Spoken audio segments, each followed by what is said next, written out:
they can just join us. So in just a moment, I'll go ahead and start the meeting. Are we ready to record? Gordon, are we ready for broadcasting? Gordon, We are broadcasting. Okay, we're ready. Okay. Good morning. I would like to call to order the meeting of the San Joaquin Hills Transportation Corridor Agency and the Foothill Eastern Transportation Corridor Agency. This is the joint meeting of the boards of directors. It is December 10th. It is 9:30. And I will begin by asking Director O'Neill to lead the introduction. Is he here? Yes, I am. Okay, all right. Lord, we thank you for this gathering. We thank you for the opportunity to make decisions. We ask that you guide us, provide us with humility, graciousness, and wisdom. We ask that you watch over all those who ride on the roads that we're deciding on today. We thank you. And we ask that you watch over all of our healthcare workers. We ask that you watch over those people who have become sick. We ask that you get them better. We ask that you watch over those people who are healthy, and we ask that you keep them that way. And these things we ask in thy name. Amen. Amen. Now we'll have the Pledge of Allegiance led by Director Beal. Thank you very much. Would everyone please join me in saluting the flag of our great nation? I pledge allegiance to the flag of the United States of America and to the republic for which it stands, one nation, under God, indivisible, with liberty and justice for all. Thank you. I will now ask the clerk to please call the roll of the San Joaquin Hills Board of Directors. Morning, Madam Chair and honorable directors. This is Kaylee Doolittle, Assistant Clerk of the Board. I will now proceed with the roll call. Vice Chair O'Neill. Here. Director Connors. Here. Alternate Foley. Director Heft. Here. Director James. Here. Director Minigar. Present. Director Munzing. Here. Director Vixerick. Here. Acting Chair Puckett. Here. Director Beal. Here. Director Chafee. Present. Alternate Fessel. Here. Director Wong. I am present. Director Miller. Here. Director Murphy. Here. Director Boyd. Here. Director Ward. Here. Chair Kelly. Here. Director Bartlett. Here. Alternate Quo. Yes. Director Penaloza. Director Taylor. Here. Director Wagner. Here. Director Chamberlain. Here. Looping back, alternate Foley. Director Penaloza. Madam Chair, noting the absence of alternate Foley and Director Penaloza, we have quorum on both boards. Thank you very much. Now may we please have the roll call for the Foothill Eastern Board of Directors? I did both boards, Madam Chair. All right. I thought that sounded like a lot of us. Thank you very much. The first item on our agenda is public comments. Madam Clerk, do we have any public comments? this time, we do have public comments. During live public broadcasting, members of the public may address the joint boards of directors regarding any items within the subject matter jurisdiction of the joint boards of directors, but no action may be taken on off-agenda items unless authorized by law. Comments shall be limited to 3 minutes per person and 20 minutes for all comments unless the chair, subject to the approval of the boards of directors, set different time limits. The first public comment we have received is from Michelle Schumacher, and I'll begin reading that now. Good morning to the new TCA board and existing board. The TCA is a single-purpose government joint power agreement that was created to build the toll roads in Orange County, pay down the bonds, go away, and make the roads free. That is the only mission at the TCA. Instead, the executives are also presidents of national and international groups using our money to pay for being an industry leader. Please read the Joint Powers Agreement. The TCA was formed for local area benefit, not to fund and lead an industry. It is a serious conflict of interest to allow this to continue on our dime. Collecting development fees only from Orange County, driving up the cost of housing and to do business so the executive can play on a national and international field is nauseating and will no longer be tolerated by the taxpayers. Also, please note that it is a fraud to the bondholders and to taxpayers for the TCA to try and have anything to do with free arterial Los Patrones Parkway, as it is a free road. It also violates the California Constitution you have all taken an oath to protect. I hope with the new board members, they will take better care of Orange County taxpayers than we have seen in the last 6 years from this run-amok agency. We have OCTA, the true regional planners, and they do a much better job with projects and being good stewards of our Measure M2 funds. Stop the grotesque overreach and pay down the bonds. Please do not approve the bond refinances unless all of the savings are 100% directed and devoted to paying down the bonds. We have seen a 49% increase in compensation and consultants contracts in the past 6 years, and this trend needs to end. Thank you and be well. And that is the end of that public comment. Next public comment is from Laura Smith, and I'll begin reading now. Good morning, board members and staff. Yesterday, I was able to sit in on the Planning Commission hearing to confirm the MPAH administrated by OCTA and their proposed revision to delete Cristianados and add Los Patrones extension. One of my main concerns was that the TCA is involved in a free arterial road. At the end, a commissioner asked this very question and was answered with they aren't working with the TCA at this point. Here in your packet, staff indicates that the TCA has been participating in OCTA's South County Multimodal Transportation Study Technical Working Group. Los Patrones is part of this. I'm really hoping the TCA isn't treating this extension like they did the first part of Los Patrones when they were denied their water board permits for the Tesoro extension. Why would I think that?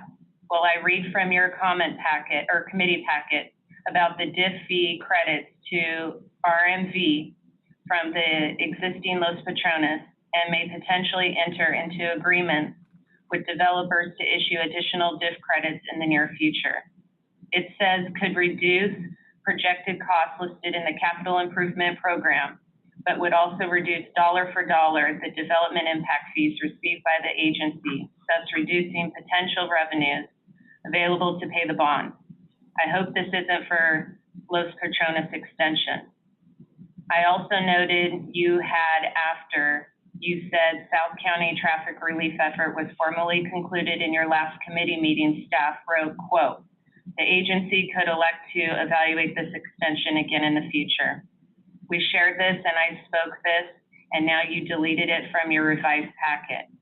We share the truth, and then you spend money to send people to community meetings to say it's misinformation.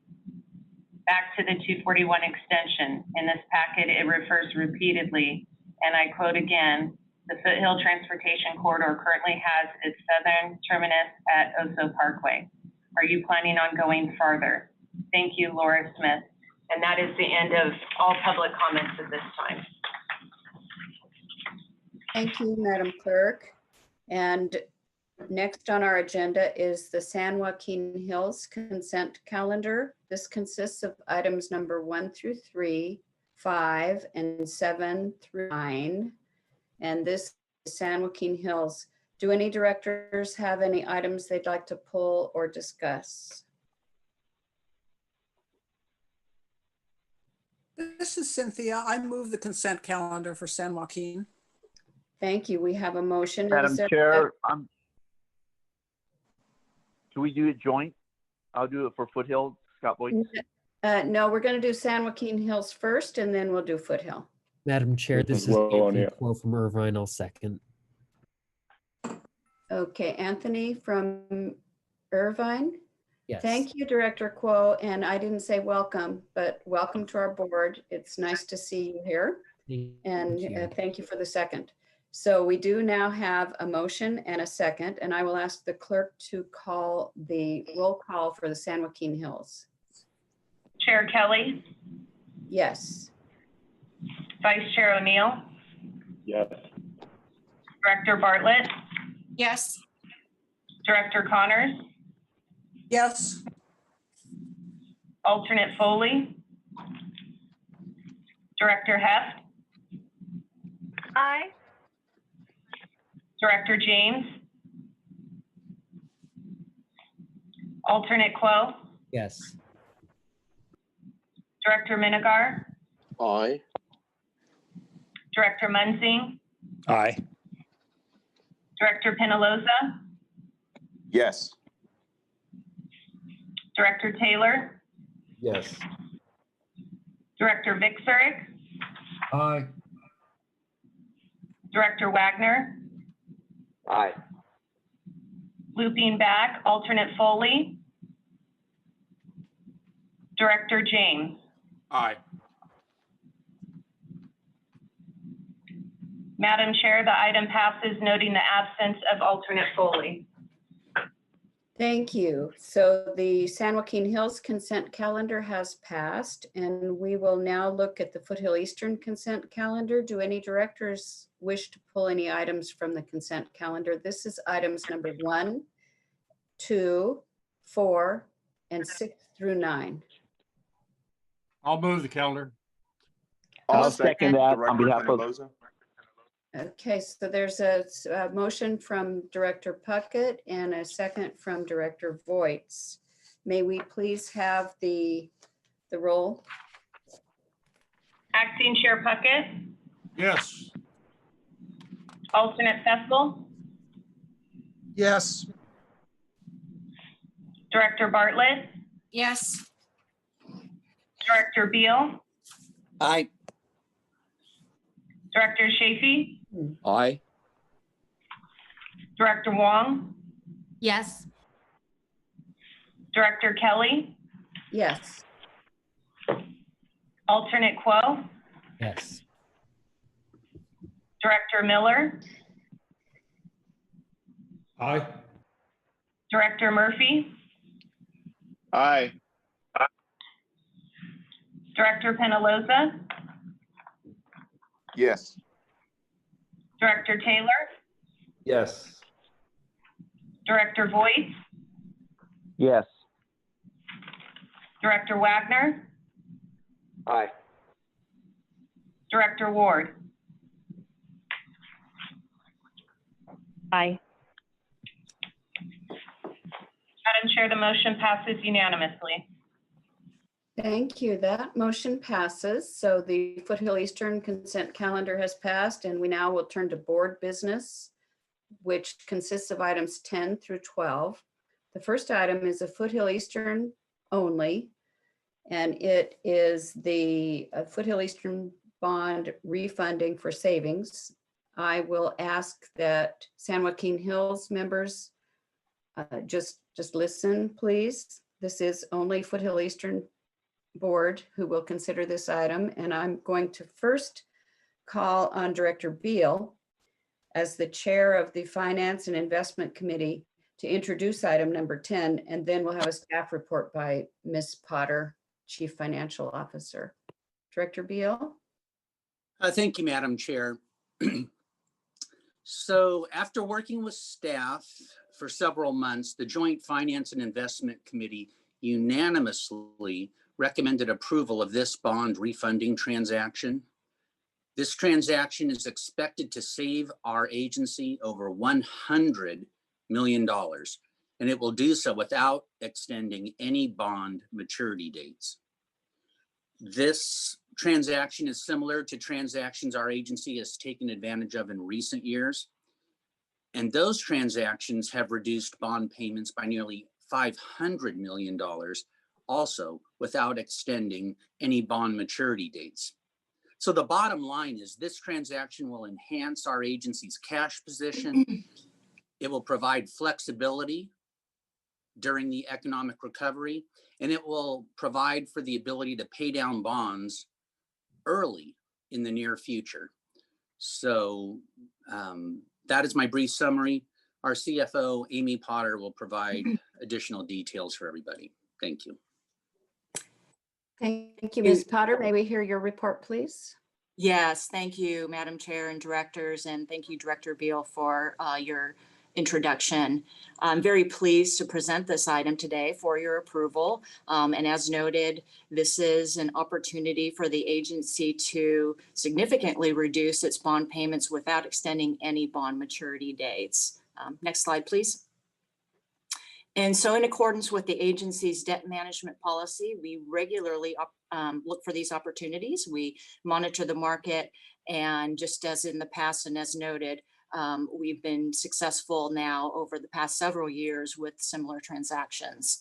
The most recent of them being last December 2019, where the agency was able to reduce our payments by $335 million without extending any of the bond maturity dates.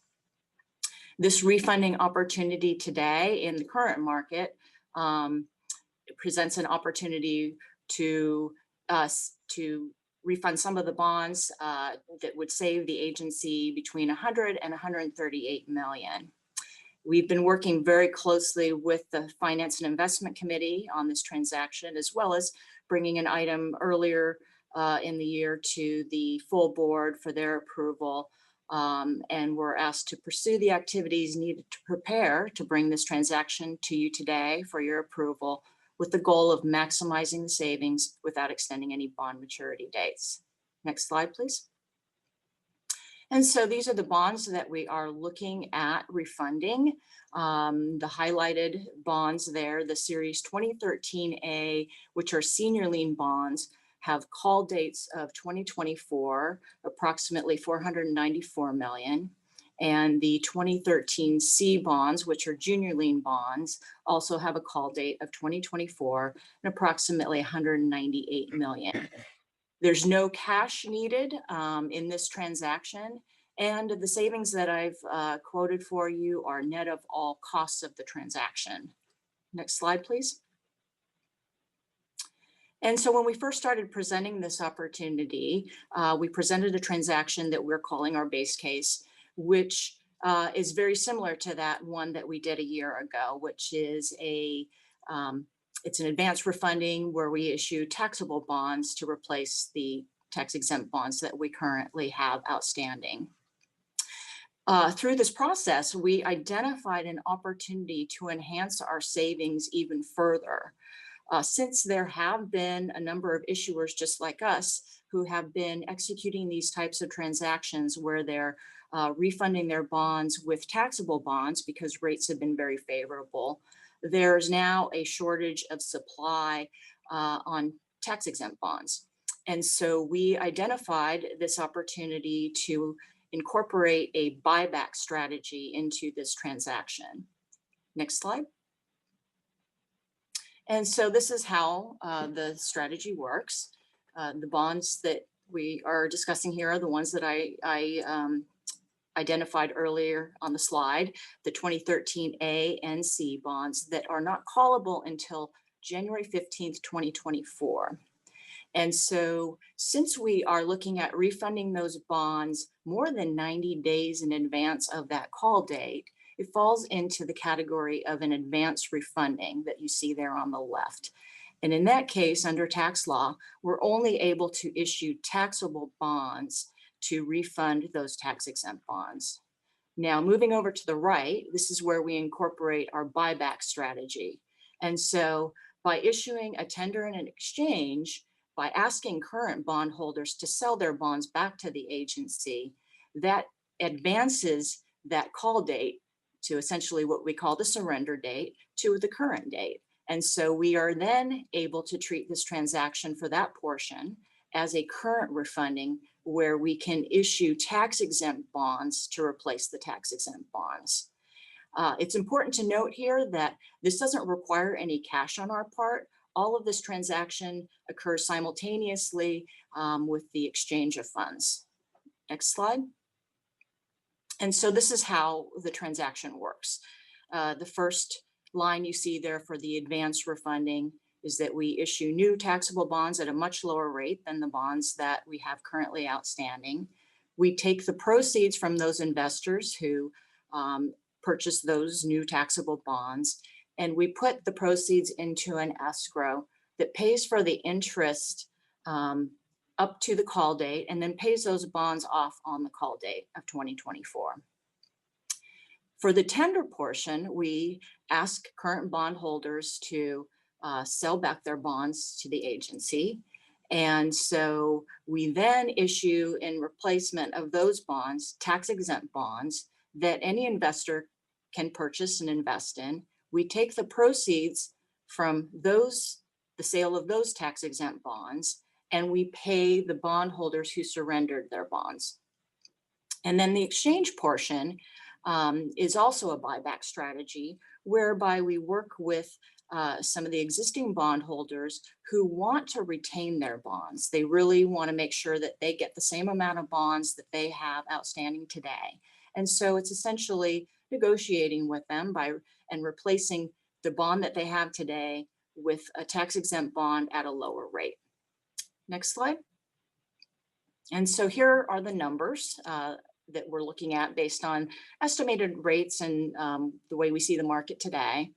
And so on the left there, in the purple color, you see the existing bonds, and the bonds that we're looking at refunding in this transaction have rates that range between 5.75% and 6.5%. And then what we show you here are two bookends of this transaction.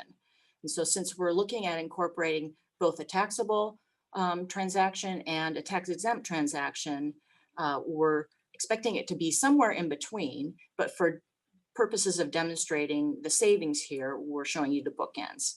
So the middle column shown in blue, that's the 100% taxable advance refunding.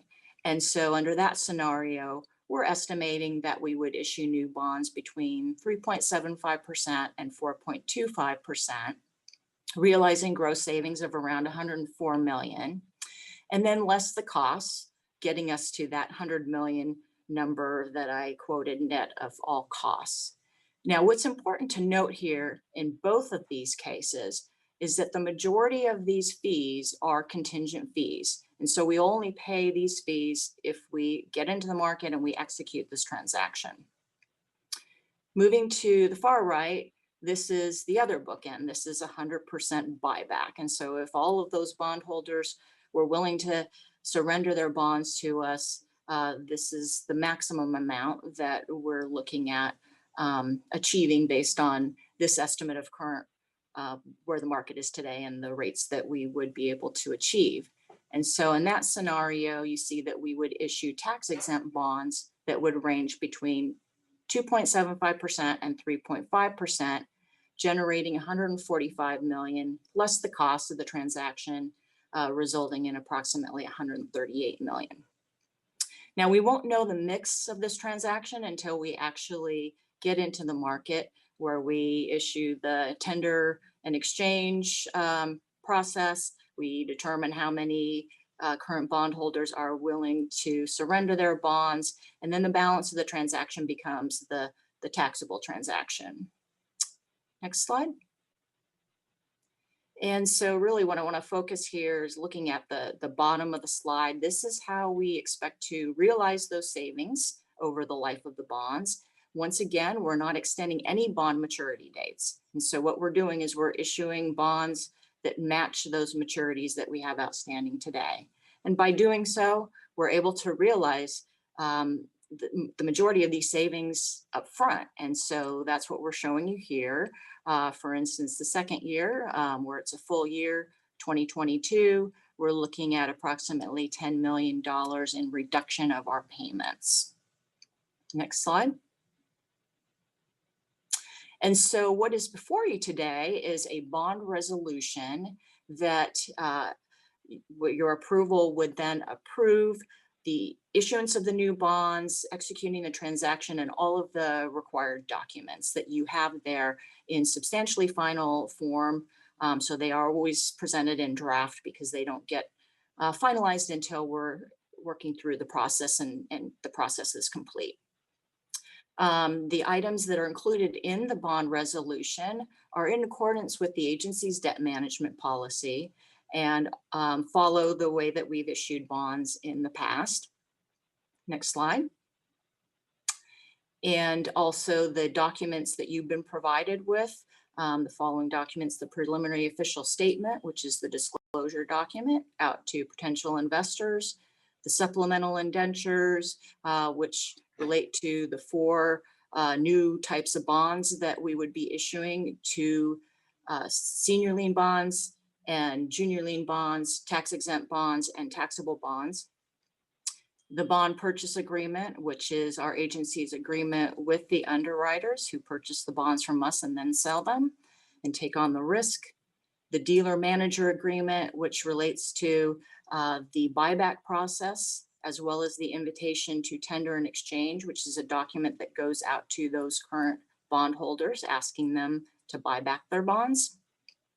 The escrow agreement related to the advance refunding, and a continuing disclosure agreement, which is our commitment to meet our annual continuing disclosure obligations like we always do.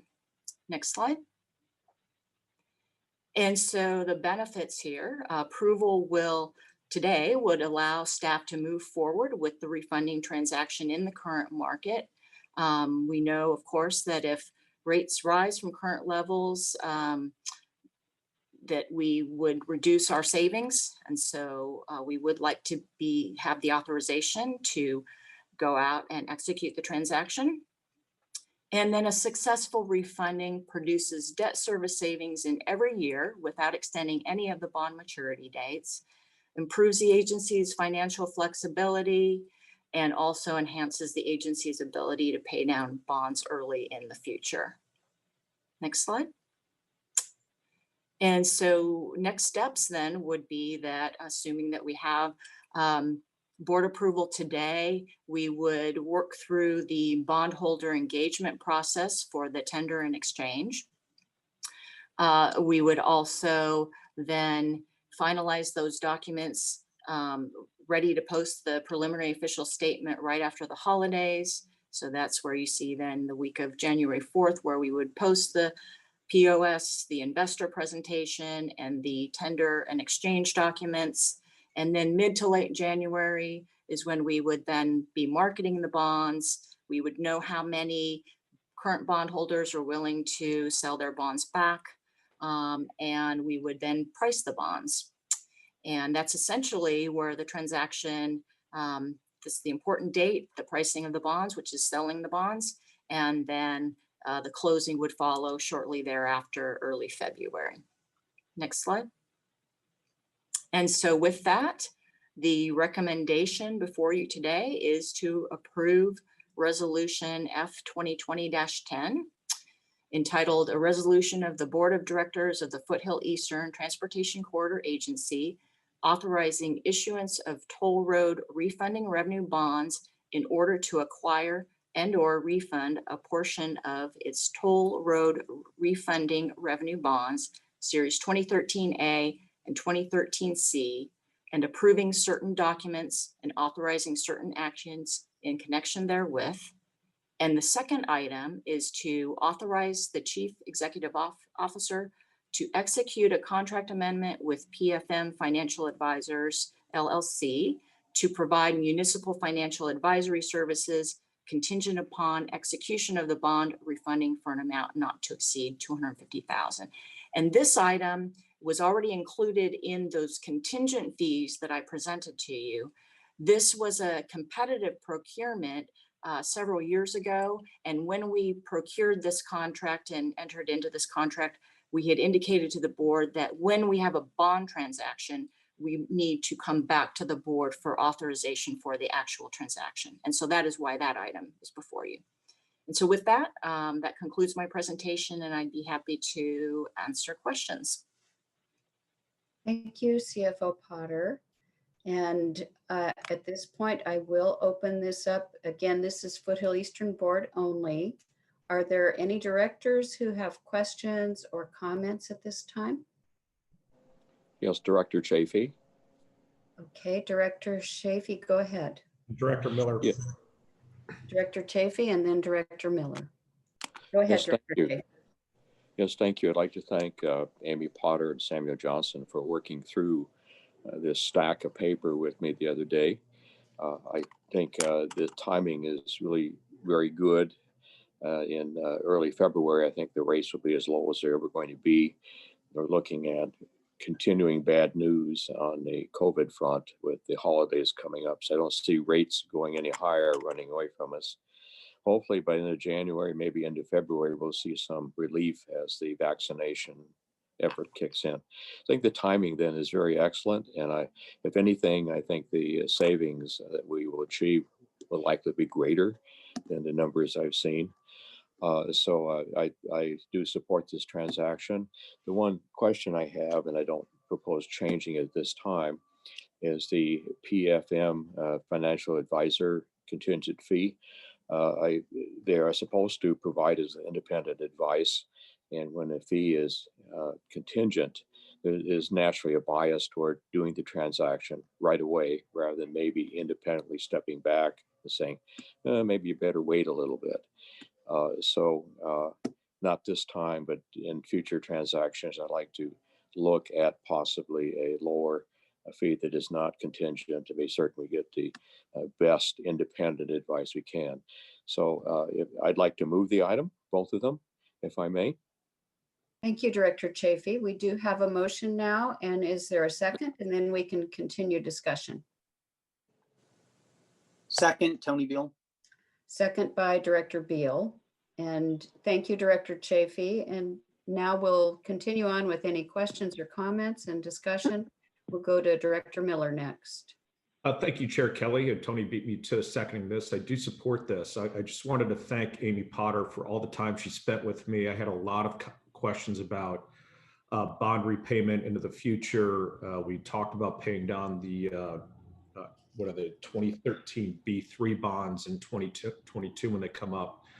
But they are actually at a lower interest rate than the 2013 Cs. And we went through the reasoning on why paying the B bonds over the C bonds makes sense in terms of the length of the maturity date of the bonds. We also talked a lot about in our bond indemnities. Is that the right word, Amy? It's the money we have to keep back, indentures, right? Yes. Bond indentures, thank you.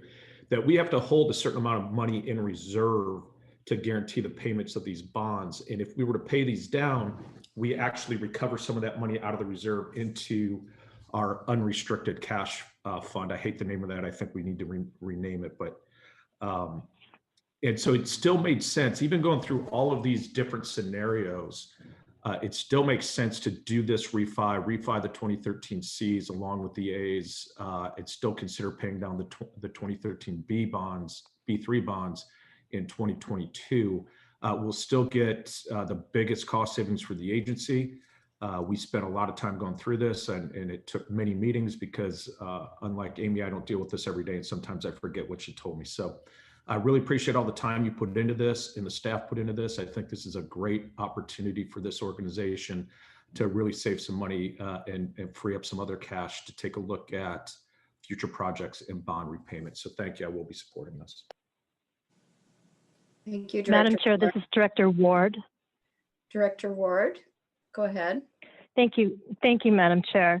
I also want to echo that and thank Amy Potter and Samuel Johnson for working with me through the document. I appreciate all the work you did, and I also appreciate the work of the Joint Finance and Investment Committee, because I did realize how much work this was, and I appreciate all the discussion that was on it. I am going to be for this, but I hope my fellow directors respect me for the right just to be able to make a quick statement. Just if you had a toll road that was pointed through you, I think you would do it also, and I would respect that. But just with the simple comment that San Clemente doesn't concede the agency's ability to build any other roadway through San Clemente that is not in the master plan. And I'm just doing that to protect myself for anything in the future. But as far as this bond refunding goes, I am for it, and I appreciate all the work that has been done. Thank you. Thank you, Director Ward. Do any other directors have questions or comments at this time? Yes, hi, this is Director Heft, and I just wanted to approach this from a little bit of a different viewpoint. Thank you also, Amy, for your presentation. It was excellent, very good information. You know, my day job, aside from you know, being a member of City Council of Laguna Hills, is I own a mortgage company, and you know, as you probably all know right now, it's a huge time for refinancing for people's homes, and you know, people are making decisions based on, you know, what they think is best economically for themselves, and that's what we're doing as the TCA. And I know sometimes there are criticisms that are launched against us with regard to these refundings, but it makes a lot of sense. Interest rates in general are very low right now, and the fact that we're not extending the dates is huge. It's almost like you're doing, say, a 30-year fixed, but you're keeping the term that you have left. And I'm very highly in favor of this, and I just wanted to kind of present that side of it, because people need to understand that what we're doing is going to put us in a much better financial position. So those are my comments. Thank you. Thank you. And do we have any other Foothill Eastern directors who may wish to add a question or a comment this time?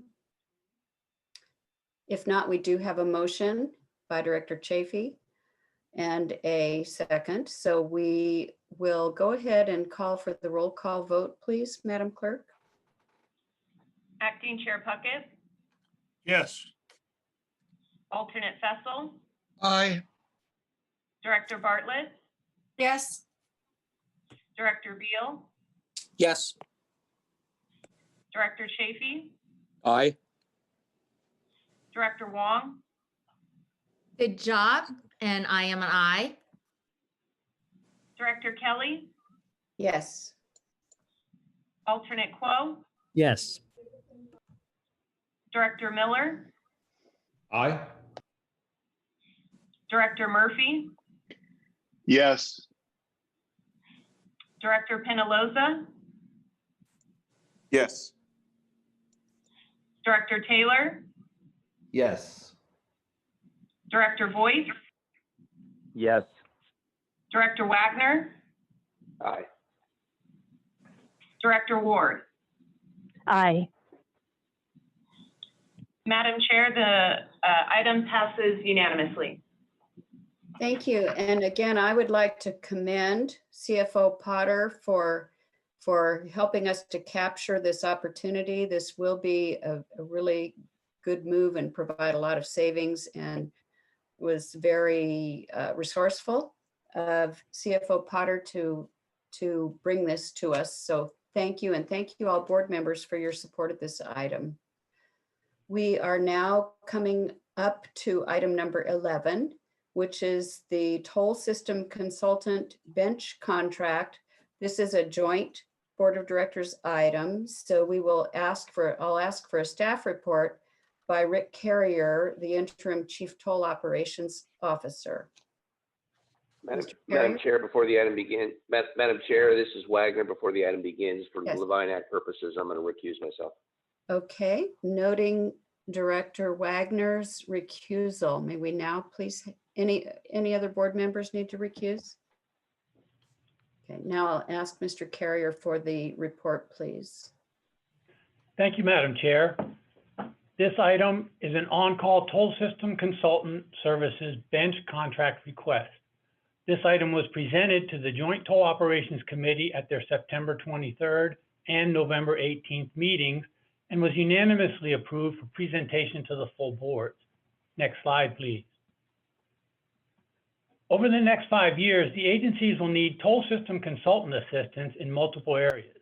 A request for Statement of Qualifications, RFSOQ, for on-call toll system consulting services was issued in May to establish a pool of pre-qualified firms with the technical expertise to provide the following services: technology, policy, and strategy reviews, toll system performance, reliability, and maintainability recommendations. They will perform feasibility studies, assist in the implementation of state, regional, and national interoperability, assist with business continuity and succession planning, and provide recommendations to enhance customer service efficiency. Next slide. The agencies received 4 responses from some of the most experienced consulting firms in the toll industry: Fagan Consulting, Gannett Fleming, HNTB, and IBI Group. An evaluation team with representatives from the toll operations and finance departments evaluated the responses for experience and knowledge of relevant technology, nature and quality of work completed for other customers comparable in complexity and scope, technical capability, and references. This slide shows the evaluation team's final rankings. Next slide, please. At the end of the evaluation period, the evaluation team concluded that all 4 firms were qualified to provide some or all of the requested services and recommended that all 4 be added to the bench of pre-qualified firms. This would be a 3-year, $0 value base contract with 2 one-year extension options. Task orders for specific services will be brought back to the Joint Toll Ops Committee and the boards for consideration and authorization. Next slide, please. So a little bit about each firm. Fagan Consulting is a veteran-owned firm with extensive experience with multiple toll agencies. They have performed oversight of toll system development projects and data platform procurements and have specialists in business rule development and technical specifications development. Fagan will be using 3 sub-consultants to round out their team. Stantec Consulting is a nationally recognized leader in transportation with specialized expertise in toll operations analysis, toll systems strategic planning, traffic and revenue forecasting, and connected and autonomous vehicles. Parsons Corporation brings a local presence to the Fagan team with offices 15 minutes from the TCA offices. Parsons provides support in the analysis and assessment of toll options and strategies, as well as bringing extensive implementation and operations experience. The last member of the Fagan team, Silicon Transportation Consultants, provides technology research, strategic planning, evaluation, implementation, and operations support. STC has extensive experience with transportation technologies, network infrastructures, and back office systems. Next slide. Gannett Fleming brings a broad range of planning, systems integration, and operations experience to the bench. Their team covers the entire tolling spectrum to include lane level systems, plaza, host, and customer service center. Members of the Gannett Fleming team were the authors of the interoperability specifications and business rules for the E-ZPass group, which was the first wide-scale interoperability effort in the United States. That team remains the go-to group of interoperability experts for the E-ZPass group, as well as agencies working on regional and national interoperability. Next slide. IBI Group is a multidisciplinary company that includes technology and system integration expertise. IBI has been supporting toll systems around the world for over 25 years and has over 2,700 employees. IBI will be using 2 sub-consultants on the TCA project. Addison Burnett is headquartered in Los Angeles and provides project management advisory services for electronic tolling systems and express lane programs. S. Buse Consulting provides policy and communication advice and project feasibility studies for toll agencies. Next slide. HNTB is currently providing toll system consulting services to every toll agency in California, and they have been involved in the delivery of over 60 toll system projects across the United States. Their range of expertise covers the entire toll project lifecycle, including strategic planning, modeling of potential improvements, technical, financial, and operational feasibility, evaluation of technologies and emerging mobility solutions, development of concepts of operation, technology and services procurements, providing oversight of systems and services implementation, and ongoing operations support. Having HNTB, Fagan, Gannett Fleming, and IBI on the TCA bench gives the agencies a very, very broad and deep pool of expertise to draw from. Next slide. The Joint Toll Operations Committee had robust discussions around potential conflicts of interest resulting from former board members and executives becoming employees of private firms and then lobbying for TCA contracts or performing work on TCA projects. In order to avoid any actual or perceived conflict of interest or appearance of impropriety from adding a firm that employed a former TCA executive to the Toll Systems Consulting on-call bench contract, our general counsel prepared and the firm signed a letter that acknowledges the agency's policy prohibiting the former executive from working on any TCA-related projects and prohibiting that person from communicating with board members or staff. The committee directed staff to initiate a discussion and review of existing policy about conflicts resulting from private industry employment of former TCA executive staff at a future joint contracts ad hoc committee meeting. Next slide, please. The recommendation for both boards is approve the selection of Fagan Consulting LLC, Gannett Fleming Incorporated, HNTB, and IBI Group as the contractors pre-qualified to provide on-call toll system consulting services, and authorize the Chief Executive Officer to enter into $0 value-based contracts with each of the firms to provide on-call toll system consulting services for 3 years with 2 one-year extension options. Task orders to be issued under these contracts will be brought back to the board for consideration and authorization. With that, I would be happy to answer any questions. Thank you, Mr. Carrier. And this is a joint item, but I will be taking the vote separately. And I just would like to highlight the fact that this is, as you noted, Mr. Carrier, this is establishing an on-call list of pre-qualified firms, which creates a bench to provide the services you've discussed. And no work is authorized as part of this report. So any specific task orders would be performed, will be brought to the board for a future authorization. So with that, I'm going to ask San Joaquin Hills board members if you have any questions or comments at this time. San Joaquin Hills. This is Cynthia. I have a comment. Yes, go ahead. As soon as this item came up on the agenda for the committee, there was a concern raised about conflicts of interest. And one of our board members said, well, this looks bad, but we're going to go ahead and do it anyway. And I'm not sure about that. And I just want to point out that there are a lot of, and you know, as I said, one of our constituents in public comments right out of the box said, here you got a senior executive leaving and pow, you go and put their new company on your bench. And what's the matter with you guys?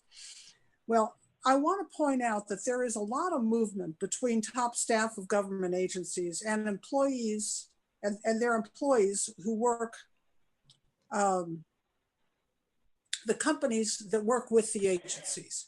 And I'm sure all of these firms have solicited top employees of the agencies they work with.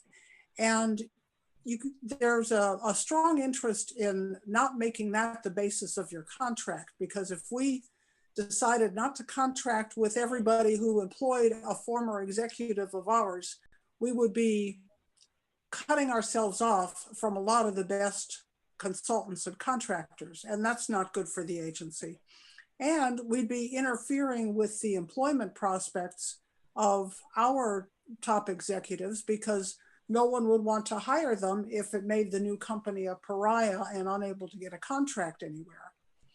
Now, the state has made an ethics regulation for elected officials such as we that prohibits us from advocating before our agency for a year or two after we leave this agency. But the state has looked at these other things and decided not to make such a rule for executives or for any employee.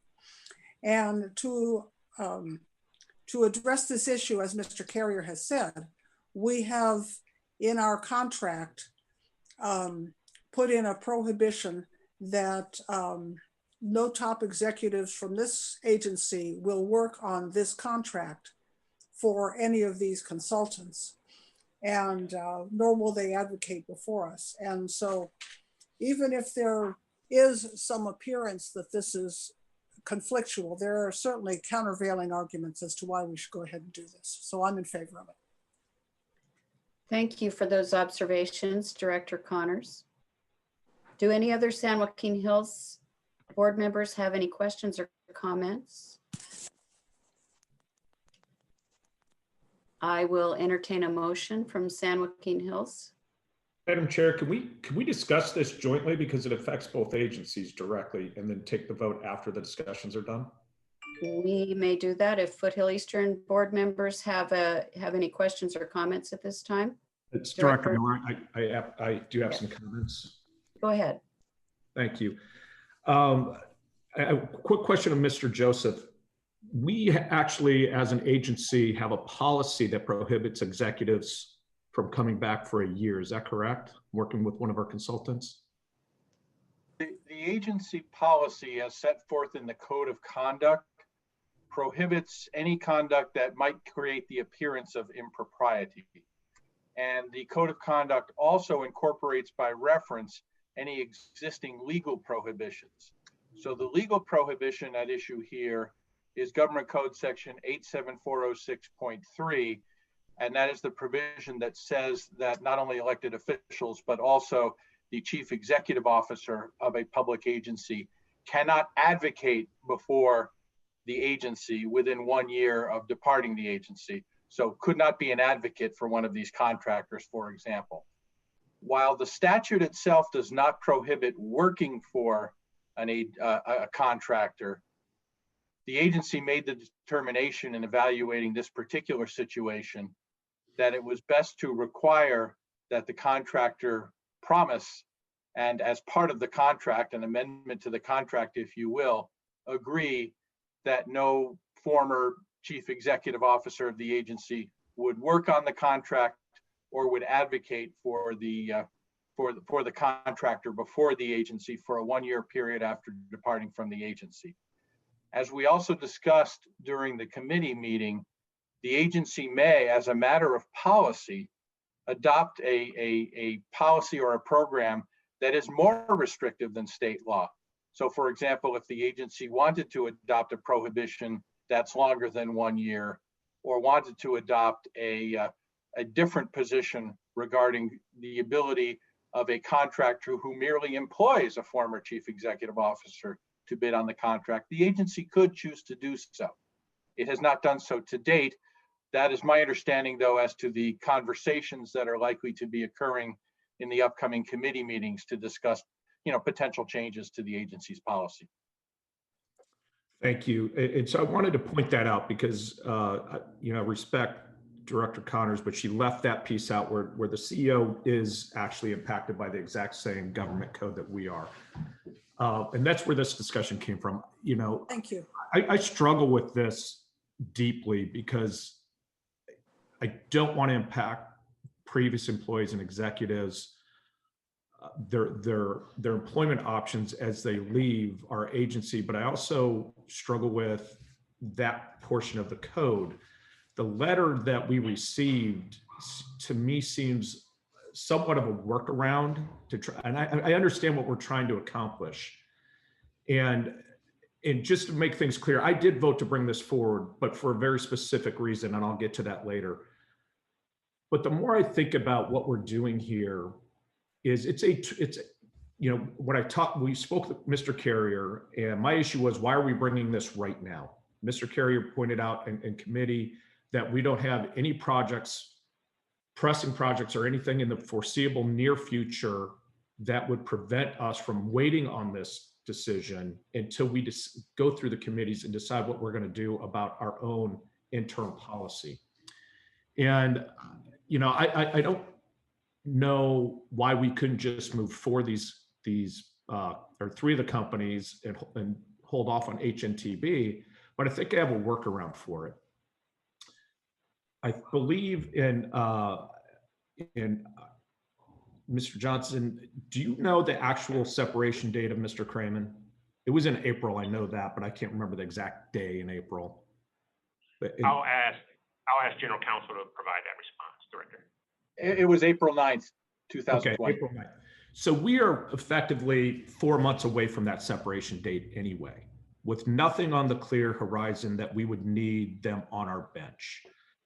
Is there anything, and this is, I guess, for Mr. Joseph again, could I make a motion that we move these 4 agencies onto the bench with the caveat that HNTB would not be available to us until April 9th? Is that something we could do?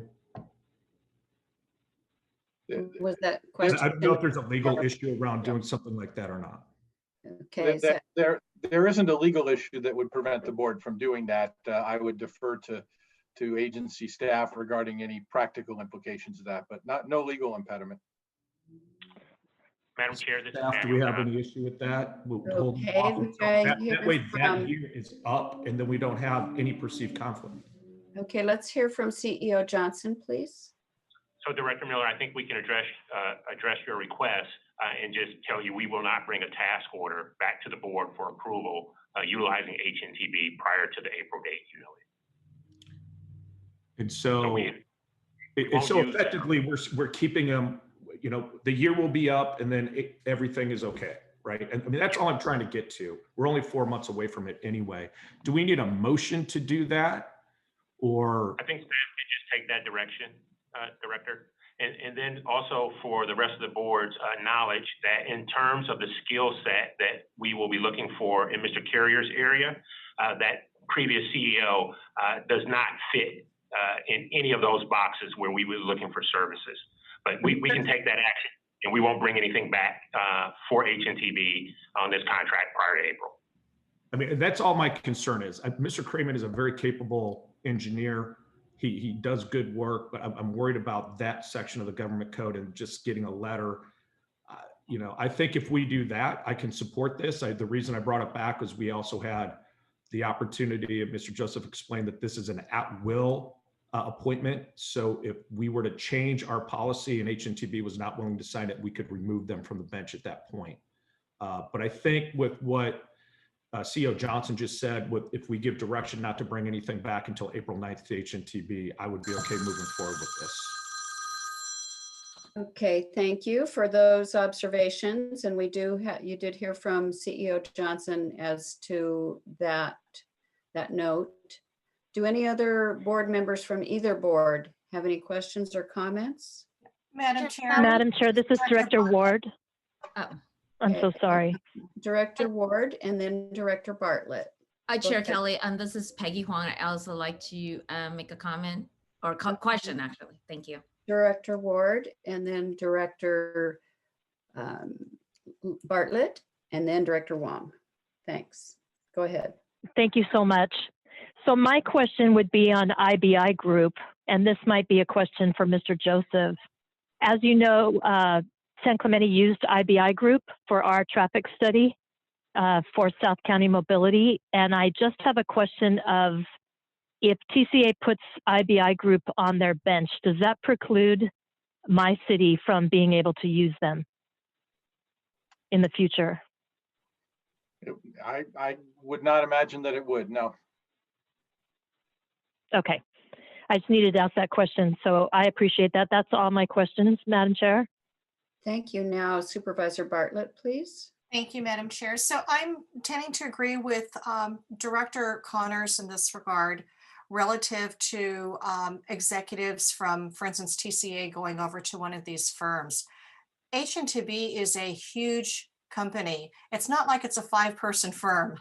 So to penalize the firm relative to services and contracting with TCA for a period of time, I think is not the right move to make. And it not only hurts the agency, but it also hurts the firm that we would be contracting with, especially when the executive who went over there in their certain capacity has nothing to do with lobbying or trying to get services for that firm relative to a TCA contract. They're working in a completely different area. And like I said, HNTB is an enormous firm, so with thousands of employees. And so I think the inherent conflict that people are considering really doesn't exist.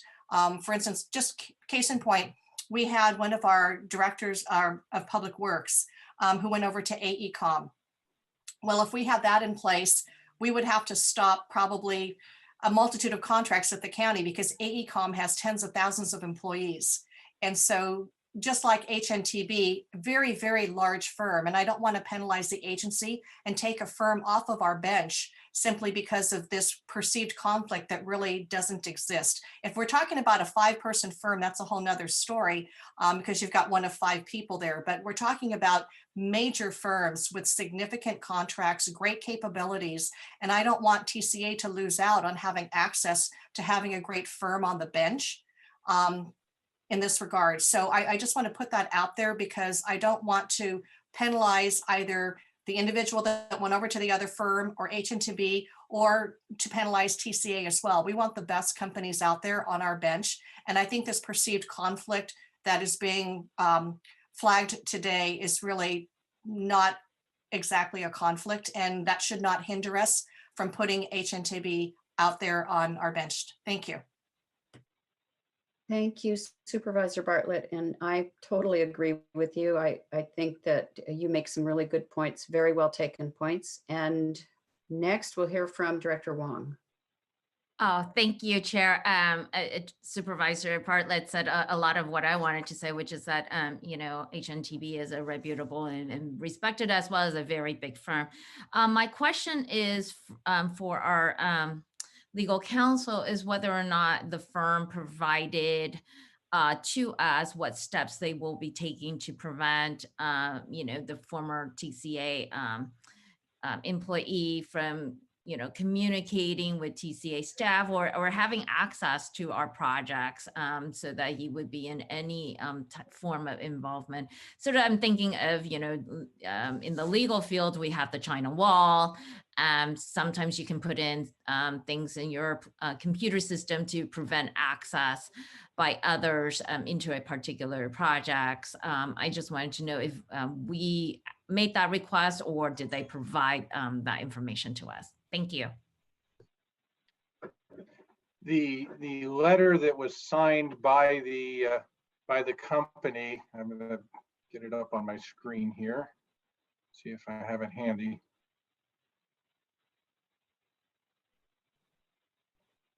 The letter does not specify the details of how they will ensure that Mr. Cramen would neither work on the project nor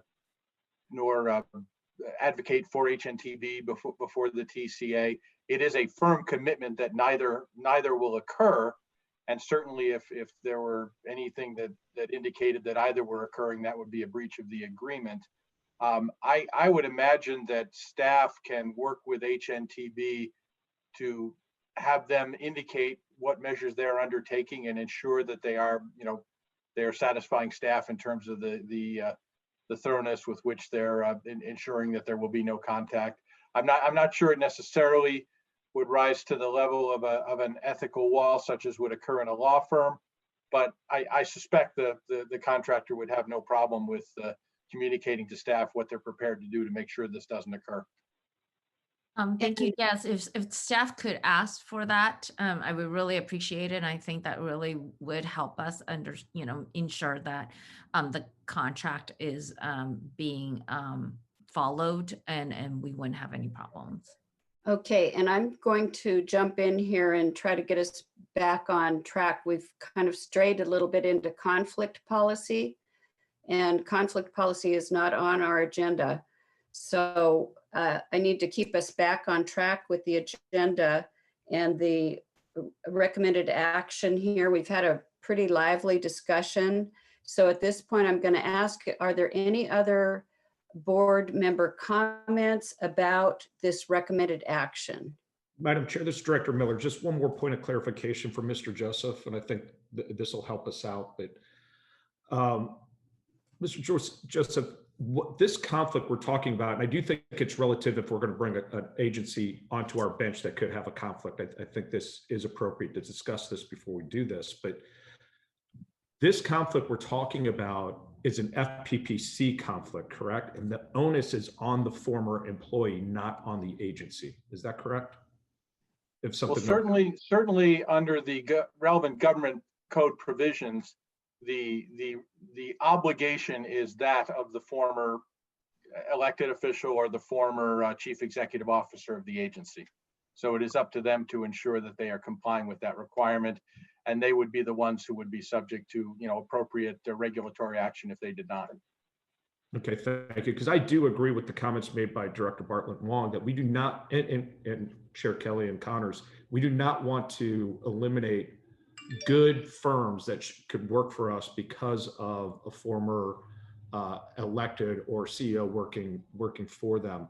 But this is about the appearance of a conflict, and that's almost as important as the actual conflict itself, in my opinion, because that's what the public's going to see. But just to clarify that the responsibility is on the former elected or CEO not to violate this. So, I'm okay moving forward, like I said, once again, and I'll actually move this item with CEO Johnson's commitment that they won't issue that work order until April 9th, which we don't have anything coming up anyway. So I don't think that should be a problem, but I'll move for Foothill Eastern 1 and 2. All right, we do have a motion. Bartlett, second. I'll second that, Director Ward. Okay, so this motion is for Foothill Eastern, and we will take this vote, and then I will consider a motion from San Joaquin Hills. So Clerk, will you please call the roll for Foothill Eastern? Acting Chair Puckett, Aye. alternate Fessel, Aye.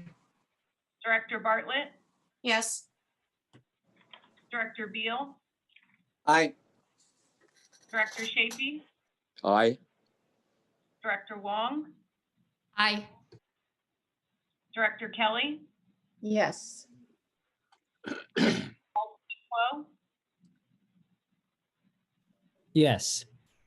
Director Miller, Aye. Director Murphy, Aye. Director Penaloza, Yes. Director Taylor, Yes. Director Voigt, Aye, yes. Director Ward. Aye. Noting the recusal of Director Wagner, the item passes unanimously. Thank you. Now I will entertain a motion from San Joaquin Hills directors. Bartlett, move the item. A motion from Director Bartlett. Is there a second? Second, Director Penaloza. Second by Director Penaloza. And any further discussion? Madam Clerk, will you please call the roll of the San Joaquin Hills? Chair Kelly, Yes. Vice Chair O'Neill, Yes. Director Bartlett, Yes. Director Connors, Yes. Alternate Foley, Director Heft, Yes. Director James, Aye. Alternate Quo, Yes. Director Minigar,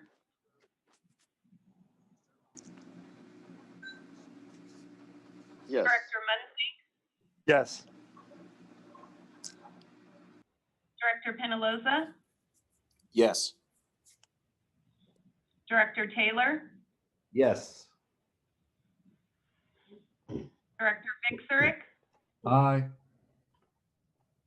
looping back, Director Minigar, Yes. Yes. noting the absence of alternate Foley and the recusal of Director Wagner, the item passes unanimously. Thank you. We now move on to item number 12. This is a discussion of our 2021 and 22 state and federal legislative platforms. This is a joint, and I will entertain a joint discussion, and then we'll have separate motions of approval. And may I please have the staff report by Ms. Daly, Director of Legislative Affairs. Thank you, Chairwoman Kelly, and good morning, directors. The item before you today is for consideration and approval of the 2021-2022 state and federal legislative platforms. The legislative platforms outline the areas TCA will focus on during the upcoming two-year legislative session and provide staff and consultants with guidelines as we promote TCA's legislative goals. Next slide, please. Every 2 years, in conjunction with the legislative cycle, the boards of directors adopt a state and federal legislative platform, which provides staff with direction in order to inform and educate members and committee staff about TCA. The platforms also provide staff with a framework necessary for these efforts. The legislative platforms being presented to you today do not authorize staff to take a particular position.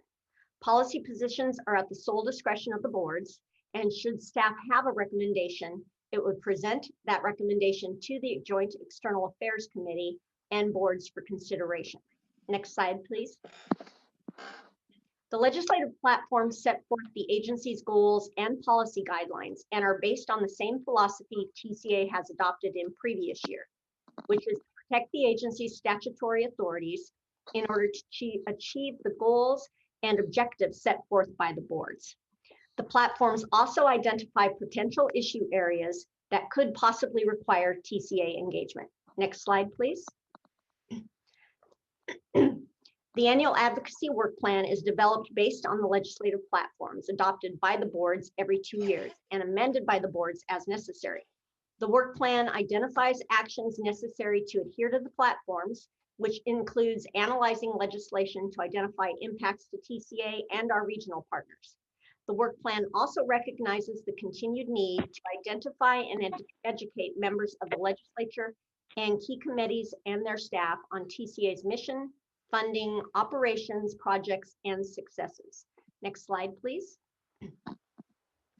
There's a great deal of crossover between the state and federal platforms, and staff and advocates work together to support shared objectives. The state platform focuses on monitoring legislation, being mindful of potential impacts to the agency's authorizing statutes, ability to finance capital projects, and flexibility to study transportation improvements. It also highlights the importance of ensuring legislation aligns with interoperability mandates while protecting consumer data. And the platform outlines the need to monitor legislation that would impact the ability to process, collect, and enforce tolls. Next slide, please. Like our state advocacy efforts, our federal legislative efforts are guided by the federal legislative platform.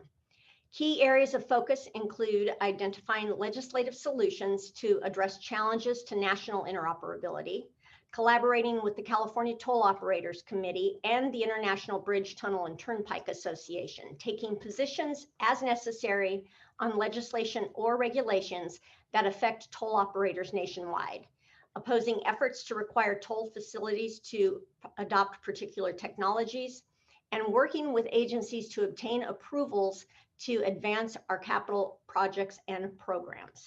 Similar to our state efforts, we place a heavy emphasis on education and have already been contacting newly elected members and scheduling Zoom briefings with them. Next slide, please. The Joint External Affairs Committee heard this item on November 19th, and recommendation from the committee was to bring these to the agencies, both agencies, for approval of the 2021-2022 state legislative platform and also approval of the 2021-2022 federal legislative platform. And with that, that concludes my report, and I'm happy to address any questions. Thank you, Ms. Daly. And as I mentioned earlier, I would be happy to hear from both boards during discussion and question time, and then we'll take separate motions. Do any board members have any questions or comments at this time? The legislative platform is a very important piece of our work, so we want to make sure that we understand it and we're able to embrace it for the upcoming 2-year cycle. Madam Chair, this is Director Ward. Okay, Director Ward, go ahead. Thank you. Ms. Daly, I just wanted to verify we had a discussion and that there was different emblems on there, I don't know what else to call them, of different transportation agencies. And there was one that didn't belong. It was from another platform, and that is going to be taken off. Yes, Director Ward, I appreciate that comment. And it does give me an opportunity to clarify this was the Orange County Business Council, and they are one of our regional partners. They were left on there as a holdover from the previous platform. But I will have to say that while they're not necessarily somebody that we work with, such as Sandag, SCAG, and the others, we do work with them when necessary. And at the direction of the boards, the logo can be removed. But I just wanted to clarify that. Okay, so I do understand that, and I would just ask the board to have a discussion of removing that. If you look at all of the other symbols, agencies that are in there, they are transportation agencies, and certainly the county that we work with on transportation. I just think the Orange County Business Council is one where if we leave it in there from the old platform, it's just, you know, it goes against what the board direction has been, and that is to limit consulting costs. We're not saying we're not going to work with them, but I just think it doesn't belong in the legislative platform for transportation. So I would ask, if this goes through, that you take that off so I can vote May for I it. hear from CEO Johnson, please? Thank you, Madam Sure. Chair. Definitely at the board's discretion, if you want to change the logo representation that's included in the platform, we can address that. But it is important to note that on any legislative effort, key to that success is building a coalition of folks with common interests and of like minds. So I would hate to have something imply that if the board adopts a position and tells the staff to work on that, that you expect us to limit who we might include in those discussions who, again, have a common interest or are like-minded. So when we think about transportation, that's not just limited to transportation agencies. We're just the ones who deliver those projects and manage the resources. But the benefactors of those projects are our business community and our local residents. And in terms of the business community, I think we'd be hard pressed to say that OCBC does not play a significant role in that. Madam Chair, Thank this you, is Cynthia CEO. Connors. Yes, Director Connors. I just like to point out that as much as the residents, the businesses are our clients, because anyone who drives on our road, unless they're going to visit a relative or something, they are an employee going to their place of business, or they are a consumer going to a business for goods, services, or recreation or whatever. And it's certainly in the interest, I think that's why we share a common interest with the businesses, to assure that we meet the transportation needs of all the people who use the businesses. Thank you, Director Connors. Are there any other board members with questions or comments?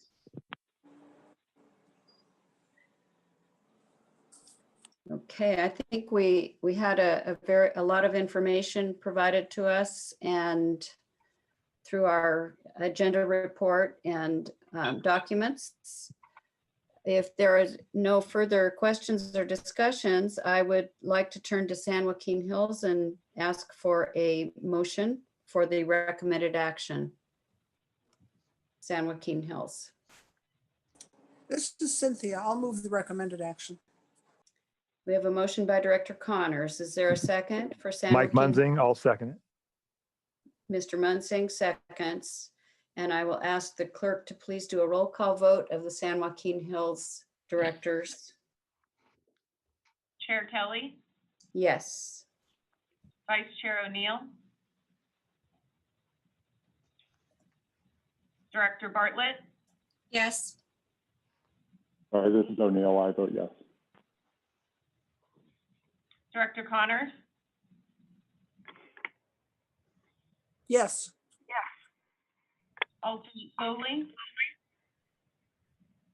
Director Heft, Yes. Director James,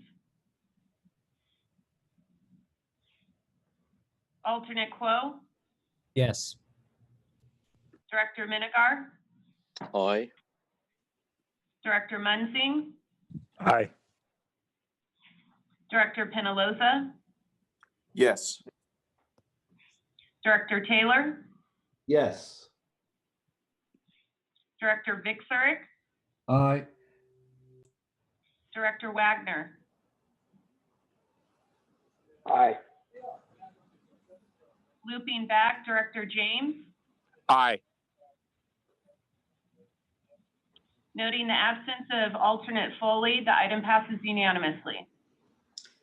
Thank you. And now is there a motion on behalf of the Foothill Eastern Board? Director Huang will move. Move on behalf of Lake Forest. Scott Boyd. There is a motion by Director, I think I heard Voights. Okay, and is there I a will second? second. Huang will second. A second by Director Wong. And now, Madam Clerk, will you please do the roll call vote? Acting Chair Puckett, Yes. alternate Fessel, Yes. Director Bartlett, Yes. Director Beal, Yes. Director Chafee, Aye. Director Wong, Aye. Director Kelly, Yes. alternate Quo, Yes. Director Miller, Aye. Director Murphy, Aye. Director Penaloza, Yes. Director Taylor, Yes. Director Voight, Yes. Director Wagner, Aye. Director Ward. No. The item passes 14-1. 14-1. Okay, thank you. So both boards have approved our 2021-22 state and federal legislative platforms, and that concludes that item. I believe we have no further public comments. Is that correct, clerks. There are no further public comments at this time. Okay, we now then come to the Chief Executive Officer's report, and I'll ask CEO Johnson if he has anything to report for us now. Thank you, Madam Chair. Thank you, Madam Chair. Nothing to report today. Okay. We now come to directors' reports and new business. And I would like to just take this opportunity to thank those board members who have served us for this past year. And thank you to each one of you. We will miss each one who is leaving. And I know it's been a very busy year, and hopefully you are moving into something good as you go forward into the new year. I also would like to welcome the new board members. We will have several new board members here serving on this board, and let you know that our staff does provide a really good orientation for new members. So please be watching for that opportunity. And do any other directors have any information or reports they'd like to share at this time? Madam Chair, this is Mike Munzing, if I could say a word.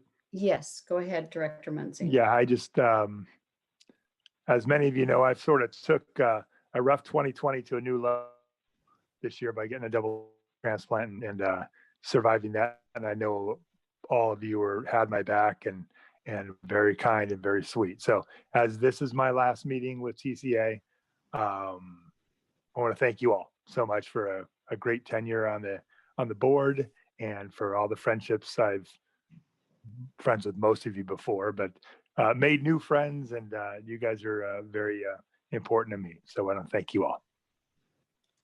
Thank you, Director Munzing, and we're all so happy that you are doing so well. You've been in my prayers, certainly, and in the prayers of most of us board members.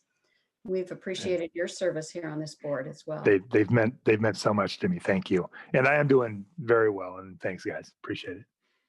Thank you. Are there any other directors who have a comment at this time? Director Puckett? Director Puckett. Yeah, I just want to say I've truly enjoyed my 8 years on this board, and I'll miss all of you, but I'll be thinking about you and I'll be driving your roads. So Merry Christmas to all. Very good, thank you. Any further comments, directors? Madam Chair. Director Miller and then Director Faisal. I just want to say thank you to Directors Munzing and Puckett. I really enjoyed my time on this board with you guys. This is the chance I really got to spend the most time with you. Chuck, it's always fun talking to a fellow Midwesterner, and all the grief you used to give me about being from Wisconsin, even though you're from Kansas. The only thing that stops you from seeing California and Kansas is corn. So anyway, and Mike, always enjoy our discussions, especially about the Second Amendment. Those are always interesting. I'm so glad you're feeling better. You're looking really good. I really appreciate all the time we spent in both your guys' friendships. So good luck in the future. Going to miss you guys. Thank you. Director Faisal. Yes, thank you very much, Madam Chair. I just want to extend a sincere thank you from past board member Lucille Kring. She was very taken by a short video that the TCA staff provided to her, a video of appreciation for her time served that we all had an opportunity to watch this last Tuesday. And I can tell you that she will miss all of you. And we'll her still active in the county in one thing or another. And thank you, by the way, for staff for helping me in my one alternate meeting today. So thank you. Thank you, Director Faisal. Chair Kelly, could I say one more thing? Yes, go ahead. I'm sorry, I promise this is it. I want to thank Samuel for the kind words in our that he provided for my outgoing video. I certainly have enjoyed my service, Samuel, and wish you the best in your new endeavor. Thank you very much. Thank you. Any other You're director? welcome. I was just going to say you're welcome, Director Puckett. It's very easy to say good things about good people. Thank you very much. Nice. Very nice. Are there any other directors? who would wish to share a comment right now? Okay, and I will also wish everyone a very Merry Christmas and Happy Hanukkah and blessings throughout the holiday season coming up. We will now adjourn the meeting. The next regularly scheduled meeting of our boards of directors will be held on January 14th, 2021 at 9:30 a.m. The meeting is now adjourned.